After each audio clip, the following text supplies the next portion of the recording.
Hello children. Once again I welcome you all in my class. Children, in the last class we had discussed the second lesson of our English literature book Granny's Tree Climbing. It's a poem by Ruskin Bond. Those children who missed it due to some reasons, जिन बच्चों ने हमारे इस poem के explanation को नहीं पढ़ा हो, किसी वजह से मिस कर दिया हो, वो हमारे इस वीडियो के डिस्क्रिप्शन बॉक्स में जाकर लिंक अवेलेबल है, उसको क्लिक करेंगे और इस पोएम की एक्सप्लेनेशन को फाइंड आउट कर लेंगे। प्रीवियस क्लासेस के लिए बच्चों आप हमारे चैनल लर्न इन हिंदी के डिफरेंट प्लेलिस्ट में जाकर के वहाँ आपके लिए क्लास 8 के लिए जो प्लेलिस्ट बनी हुई है उसको ओपन करके और अपने मन चाहे अवेलेबल चैप्टर्स को जो पहले पढ़ाई जा चुकी है उसे आप देख सकते हैं। तो चलिए शुरू करते हैं। आज हम करेंगे solutions, means today we are going to discuss and practice the question answer and other exercises which has been given just after the poem. Dear students, here you can see there is the first exercise and that is to check our understanding about the poem. On the basis of your understanding of the poem, answer the following questions in one word or phrase. So the first question in this exercise is, at what age did Granny learn climbing trees? The answer of this question is at 6. 6 साल की अवस्था में उन्होंने पेड़ पर चढ़ना सीखा था। Who taught her the art of climbing trees? In the poem it has been mentioned that one of her loving brothers. उनके इस आर्ट को उनके भाइयों में से एक जो कि बहुत लविंग थे उन्होंने सिखाया था। Now question number 3. How old was she when she last climbed a tree? पिछली बार जब वो पेड़ पर चढ़ी वो कितने साल की थी? The answer is 62 years old. Now question number 4. In which season did she get trapped in a tree? In summer season. Question number 5. For how long was she advised to take rest after being rescued? Rescue होने के बाद उनको कितने समय के लिए rest लेने कहा गया? तो वो टाइम पीरियड था for 1 week. Now question number 6. Who made a tree top house for her? Granny's son and narrator's father. ये दोनों एक ही हैं, means these both terms are for one person. They are referring one person, जो कि granny के सन भी थे और नरेटर के फादर भी थे, with the small assistance of the narrator. Tree top house किसने बनाया उनके लिए? तो ग्रैनी के बेटे और नरेटर के फादर ने, with the small assistance of the narrator. Narrator से छोटा सा उनके सहयोग से, उनके हेल्प से लिया, नरेटर के छोटे से असिस्टेंस से ये काम संभव हो पाया। Question number 7. What things does the narrator carry to his granny's tree top house daily? So glasses of sherry in a tray. कौन सी चीज़ें वो कैरी करके ले जाते हैं ग्रैनी के लिए उनके ट्री टॉप हाउस में? तो that thing is glasses of sherry in a tray. Now let us do the next exercise. Children, here in question number B, we get the instruction as read the extracts given below and answer the questions that follow. Here, the extracts have been given. We sighed with relief and tucked her up well. Poor Granny, for her it was like a brief season in hell, confined to her bedroom while every breeze whispered of summer and dancing leaves. Why did the narrator and his family sigh in relief? Narrator और उनके परिवार के लोगों ने चैन की सांस क्यों ली? That is, the answer is the narrator and his family sighed in relief because they would not have to worry about Granny's falling from the tree as she was advised to take bed rest for 1 week. Okay अब उन्होंने चैन की सांस इसलिए ली क्योंकि अब उन्हें और परेशान नहीं होना था उनके गिरने को लेकर के, ग्रैनी के गिरने को लेकर के, क्योंकि ग्रैनी को डॉक्टर ने एडवाइस किया था 1 वीक बेड रेस्ट के लिए। Now question number B. Why was Granny's confined to bed? Why did she find it a brief season in hell? So the answer is Granny was confined to bed on the prescription of the doctor because she was suffering from high temperature, fever. Why did she find it a brief season in hell? क्यों granny को ऐसा लगा कि वो नर्क वाला जो एक सीजन होता है, वाला जो इन्वायरमेंट होता है, उसे एक्सपीरियंस करने लगी? क्यों उन्हें ऐसा लगा? She found it a brief season in hell as she could not enjoy her hobby of climbing trees. She missed the company of trees, summer breeze, and looking at the dancing leaves. Now question number C. How did she finally get rid of this season in hell? इस season in hell से छुटकारा उन्हें कैसे मिलता है? She finally got rid of this season in hell by demanding a tree-top house from her son, who obeyed her order and got her the tree-top house very soon. Children, let us discuss the question based on the second extract. The extract is, but it was feared by all that one day she would have a terrible fall.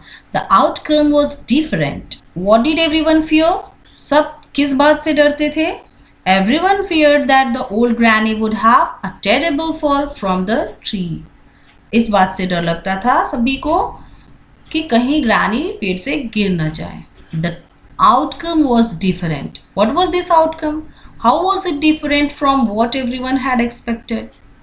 Everyone had expected that granny would fall from the tree. कौन सा outcome, क्या था वो outcome और ये कैसे different था सबकी उम्मीदों से? आउटकम का मतलब होता है रिजल्ट.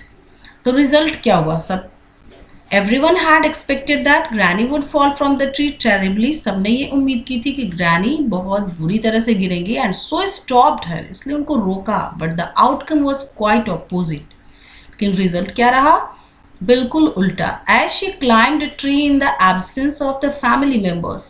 एक दिन जब family members शहर गए हुए थे, she climbed a tree. Granny climbed a tree and could not come down by herself. और वहाँ वो ऊपर ही जाके फंस गई, वो उतर नहीं पाई. Actually, she was stuck in the tree, which was never expected by her family members. हुआ क्या कि वो पेड़ पर स्टक हो गई, जबकि फैमिली मेंबर्स ने ऐसा कभी एक्सपेक्ट नहीं किया था कि वो पेड़ में कभी स्टक होंगी. Now, what did this outcome lead to? This outcome led to the formation of a treetop house. ये जो आउटकम रहा, जो कुछ भी हुआ एट लास्ट, उसने कौन सी घटना को लीड किया? तो हुआ क्या? आउटकम के होने के बाद, यानी कि ग्रैनी के स्टक होने के बाद जो घटना हुई वो क्या थी? The formation of a tree top house. उन्हें एक ट्री टॉप हाउस बना हुआ मिला. Now let us discuss the rhyme scheme of the poem. Next question is, what is the rhyme scheme of the poem? The rhyme scheme of the poem is, you can write in the language as the rhyme scheme of the poem is A A B B C C D D.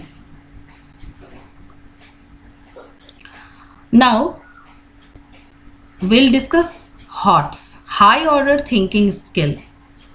Here this skill is being checked. The poet says, every breeze whispered of summer and dancing leaves. Discuss with your partner how breeze can whisper and leaves can dance. Which figure of speech has been used here? क्या देखा आपने कि यहाँ पर summer के whisper करने की बात हो रही है. चैप्टर डिस्कस करते समय हमने आपको बताया था विस्पर का क्या मतलब होता है. इसका मतलब होता है धीमे धीमे कहना. तो समर यहाँ पे विस्पर कर रहा है और लीव्स डांस कर रहे हैं. क्या लगता है आपको यहाँ कौन सा फिगर ऑफ स्पीच यूज हुआ है? कैसे कोई ब्रीज विस्पर कर रहा है और लीव्स डांस कर रहा है? ये तो ह्यूमन एक्टिविटीज हैं. ये क्या है? ह्यूमन एक्टिविटीज हैं. ये एक्टिविटीज ह्यूमन करते हैं. ठीक है ना. तो जब भी कोई ह्यूमन एक्टिविटी या कोई भी ऐसा डिस्क्रिप्शन जो ह्यूमन के लिए हो, और उसको किसी इनएनिमेट ऑब्जेक्ट जैसे कि ब्रीज, जैसे समर को नहीं किया गया, ब्रिज को किया गया है, लीव्स को किया गया, यानी कि इस ह्यूमन एक्शंस को कनेक्ट किया गया है किनके द्वारा, इनएनिमेट ऑब्जेक्ट्स के द्वारा। तो यहाँ पर हम कहेंगे कि पोएट ने पर्सोनिफिकेशन का यूज किया है। क्या किया है? पर्सोनिफिकेशन का यूज किया है। तो आप यहाँ लिख देंगे कि personification has been used here by the poet. Now let us discuss the life skills. आपने चैप्टर से ऐसा क्या सीखा जिसको आप अपने लाइफ में अप्लाई कर सकते हैं? Granny liked living in a tree top house more than living in an ordinary house. साधारण घर में रहने से ज़्यादा अच्छा उन्हें क्या लगता है? ग्रैनी को ट्री टॉप हाउस अच्छा लगता है। If you get a chance to live in a tree top house, what problems would you face while living there and what things would you enjoy? Okay? तो भाई हर चीज़ का एक positive aspect, एक negative aspect होता है, हर चीज़ का advantage and disadvantage होता है। तो बच्चों ये क्वेश्चन मैं आपके ऊपर छोड़ रही हूँ कि अगर आपको ट्री टॉप हाउस में रहना पड़े, आपको ऐसा चांस मिले, तो आपको वहाँ कौन कौन सी प्रॉब्लम्स आ सकती है। ठीक है, आप एज्यूम करें कि आप ट्री टॉप हाउस में हैं और एज्यूम करने के बाद आप सोचें कि कौन कौन सी प्रॉब्लम आपको वहाँ होगी, उसकी लिस्टिंग करें। आप हमारे कमेंट सेक्शन में ज़रूर बताएं। इसके साथ ही वहाँ पर आप कौन कौन सी चीज़ों को एंजॉय करोगे, ट्री टॉप हाउस में बैठने में मज़ा क्या है, इस चीज़ की भी आप एक लिस्टिंग करेंगे और हमारे साथ ज़रूर शेयर करें through the comment section. Now values. Grandparents are always very dear to grandchildren. What all do you do to spend quality time with your grandparents? Grandparents जो होते हैं वो बहुत ही प्यारे होते हैं अपने grandchildren के। तो आप क्या करते हैं अपने grandparents के साथ जब टाइम स्पेंड करते हैं, क्वालिटी टाइम स्पेंड करते हैं, तो आप क्या करते हैं? यानी आप किसी खास चीज़ के बारे में बात करते होंगे, कहानियाँ सुनते होंगे, कुछ सीखते होंगे, या फिर आप अपने इंटरेस्ट का कोई भी काम, जो भी आप काम करते हैं उसको आप मेंशन कर देंगे। अगर ये बहुत इंटरेस्टिंग हो तो हमारे कमेंट सेक्शन में इसे भी बताएं। We will be very please to know if you are doing something different while spending quality time with your grandparents. Now, the writing skills. Imagine yourself to be Granny. Write a diary entry expressing your ardent wish to climb trees and your family's disapproval of it. आप खुद को granny समझें, खुद को granny की जगह रखें और एक डायरी एंट्री लिखें जिसमें आपकी आर्डेंट विश है, आपकी बहुत इच्छा होती है पेड़ पर चढ़ने की, लेकिन आपकी फैमिली डिसअप्रूव करती है। ठीक है, जब ऐसा होता है तो आप कैसा फील करते हैं? आप चाहते क्या हैं? आप अपने इन सारी फीलिंग्स को एक डायरी एंट्री में लिखेंगे। डायरी एंट्री का फॉर्मेट तो आपको पता होगा ही, सबसे ऊपर डे, डेट और टाइम देते हैं।